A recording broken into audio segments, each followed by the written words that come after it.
Welcome to the PDB Afternoon Bulletin. Okay, it's a little bit of a late afternoon bulletin. It's the travel schedule. I'm Mike Baker, your eyes and ears on the world stage.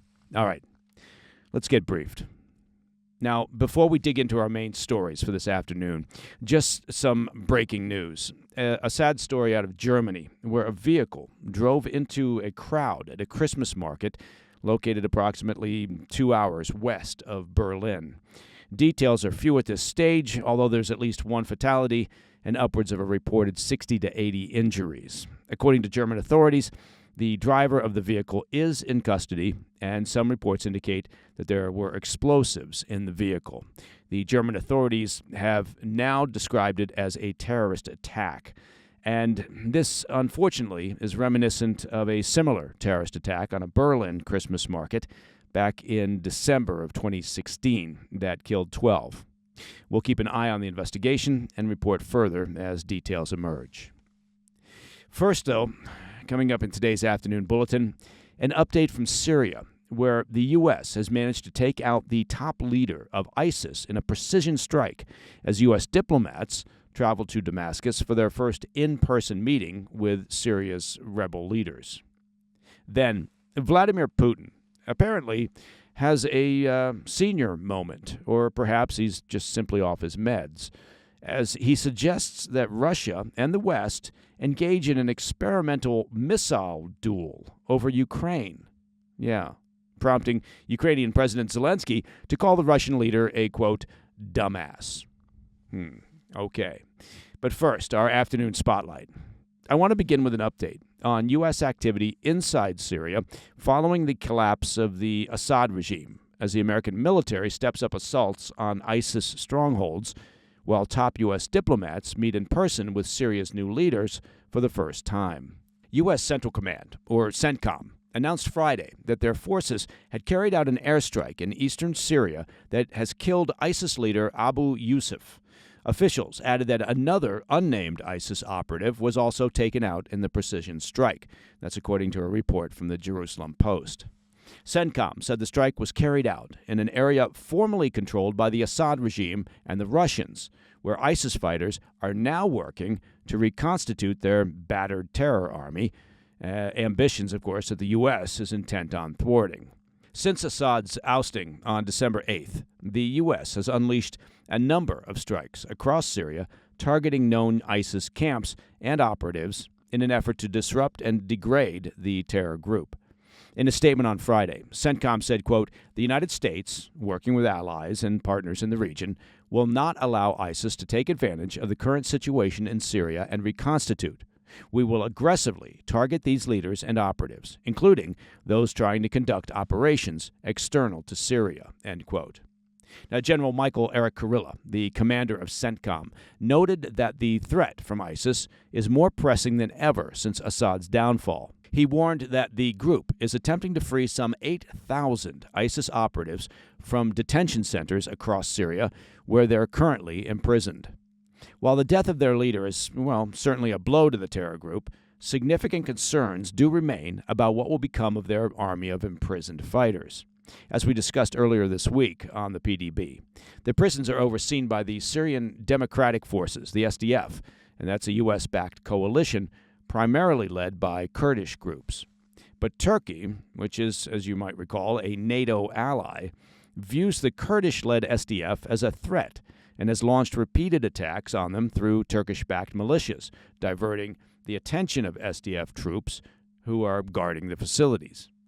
While there are hopes that Turkey and the SDF can reach a long-term ceasefire, if they continue attacking, U.S. officials have warned that a major jailbreak could occur. That is not what anyone needs, 8,000 ISIS prisoners back out on the streets.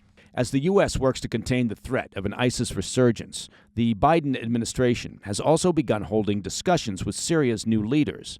U.S. diplomats traveled to Damascus for the first time since Assad's downfall on Friday to meet directly with Syria's de facto rulers, led by the militant group HTS and their chief Abu Muhammad al-Jolani, a former al-Qaeda operative. A State Department spokesman said they discussed, quote, transition principles endorsed by the United States, particularly how the rebels plan to unite Syria's many minority religious and ethnic factions to avoid a future breakdown of sectarian violence. Sources familiar with the discussions also said that the U.S. delegation spoke with HTS officials about removing their long-standing terrorist designation. HTS, once an arm of al-Qaeda, has rebranded itself as a moderate liberation force in recent years. They're eager to be removed from the terror list, as the designation and the sanctions that come with it could significantly impede the rebels' plans to reform and rebuild Syria. While details of those discussions are not yet available, an unnamed U.S. official called the meeting productive. Despite skepticism about HTS's ability to de-radicalize after their sweeping victory over Assad, Western leaders have sought to directly engage with Syria's transitional government. On Monday and Tuesday, officials from France, Germany, and the UK all traveled to Damascus for their own meetings with the country's new leaders. But reports suggest that Western powers are still reticent to lift sanctions, with most advocating a wait-and-see approach with regards to HTS and the leadership. All right, coming up, Vladimir Putin has proposed an experimental missile duel with the West in Ukraine, prompting Ukraine's President Zelensky to call the Russian leader a dumbass. Now, we'll examine whether Putin is in fact a dumbass when we return. I'll be right back. Welcome back to the Afternoon Bulletin. Russian dictator Vladimir Putin is back to taunting Ukraine and its Western allies, and his latest provocation could be his most bizarre statement yet. During his end-of-year speech on Thursday, which lasted for 4.5 hours, but to be fair, it only felt like a couple of days, Putin proposed that Russia and the U.S. engage in an experimental missile duel in the skies above Ukraine. Mocking Western skepticism about the capabilities of Russia's new hypersonic missile, which they fired for the first time on Ukraine in November, Putin suggested staging an exercise pitting his missile against Western-made air defenses. That's according to a report from Reuters. It sounds like Putin is sensitive about the performance of his missile. Putin's remarks came after a reporter asked him if their Oreshnik hypersonic missile was vulnerable to Western anti-missile defenses being supplied to Ukraine. Putin responded, quote, "If the experts in the West think so, well, we propose they conduct some kind of technological experiment, a high-tech duel of the 21st century," end quote. Elaborating, he said both sides could select a designated target in Kyiv where Ukraine could concentrate all of their air defense and anti-missile defense to prove if they are up to the task of intercepting the Oreshnik missile. Now, it's worth remembering that that missile is capable of carrying a nuclear payload. Putin continued, quote, "We will hit it with Oreshnik and see what happens. We are ready for such an experiment. Is the other side ready?" End quote. He even suggested such a duel would be beneficial to both Russia and the U.S., allowing both sides to glean insights on their respective military capabilities. Now, as a reminder, the Oreshnik is Russia's new intermediate-range ballistic missile, or IRBM. It can reportedly travel at up to 10 times the speed of sound, which, of course, would make it very difficult to intercept, and is capable of reaching any target in Europe. Putin fired it for the first time in November in response to Ukraine's use of U.S.-made long-range ballistic missiles and British Storm Shadow cruise missiles. Ukrainian President Zelensky reacted with shock, as you might imagine, to Putin's proposal, saying it would be crazy for two global superpowers to directly test their weapons against each other over another country. Well, he's not wrong. At a news conference on Thursday, Zelensky asked a group of reporters, quote, "Do you think he is a sane person?" End quote. He later registered his disapproval in a statement on X, saying, quote, "People are dying, and Putin thinks it's interesting. Dumbass." End quote. Okay.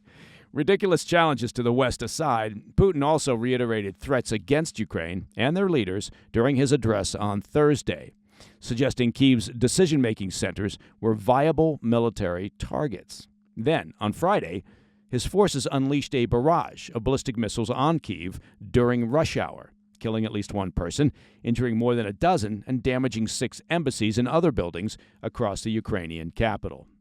In a statement, officials with the European Union condemned the assault, saying, quote, "This is another barbaric attack by Russia on civilian targets that shows no willingness for peace," end quote. And that, my friends, is the PDB Afternoon Bulletin for Friday, 20 December. Now, if you have any questions or comments, please reach out to me at pdb@thefirsttv.com. And now, as you may already be aware, well, it's Friday. And of course, every Friday evening at 10 p.m. on the First TV, we launch a brand spanking new episode of our much-loved weekend show, the PDB Situation Report. This week's guests include the most excellent Jonathan Schanzer, the executive director of the Foundation for the Defense of Democracies, and the always knowledgeable and entertaining Ryan Macbeth. We're talking Gaza ceasefire, Syria, a look back at the past year of conflict in Ukraine, and all things drone-related. It's, frankly, a barn burner of an episode. And as always, you can find this weekend's Situation Report, as well as our past episodes, on our YouTube channel.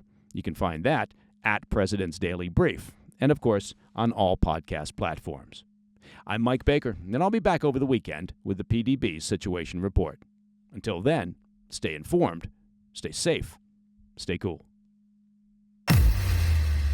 Hey, thanks for tuning in. If you enjoyed this video, don't forget to hit that like button and leave a comment, a really positive, nice, and kind comment. That would be appreciated. And if you're not already subscribed to our channel, make sure to subscribe and turn on notifications so you don't miss any of our daily updates.